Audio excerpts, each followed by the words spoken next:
Hierdie is Landbou Weekblad se weervernoot video vir Oosroens. In kort, humiditeit bereik hoogtepunte teen 99%. Risiko vir swamdruk is hoog.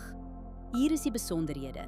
Sedert Januarie het ons 281 mm reën gehad, 61% meer as die 5-jaar gemiddelde.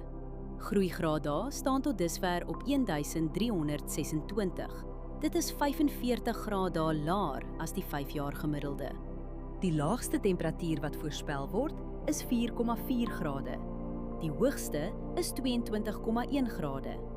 Die grootste dag tot nagwisseling is sowat 18 grade, wat redelik groot is. Skerp wisselings van die aard stres gewasse en kan fisiologiese probleme veroorsaak. 28 mm reën word die week verwag. Trekkertoegang en bespuiting raak moeilik totdat lande weer opdroog. Wind bly deurgaans onder 15 km/h. Let op, windrigting, windvlae, temperatuur, humiditeit en delta T voor jy spuit. Verdampen is die hele week onder 2 mm. Oorbesproeiing in die soort toestande hou risiko in vir wortelsiektes. Humiditeit is meestal hoog en blaarnatheid gaan Woensdag hoog wees. Dus is die risiko vir swamdruk hoog. Onder die toestande kan swaminfeksies vinnig versprei op vatbare blokke.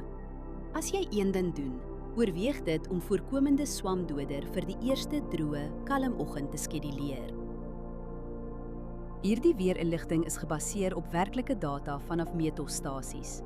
Die data word deur TerraClim skoongemaak en geverifieer.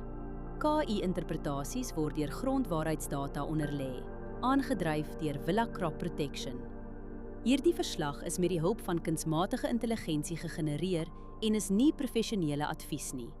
Gaan na weather.villacrop.co.za en kies die weerverslag vir jou streek.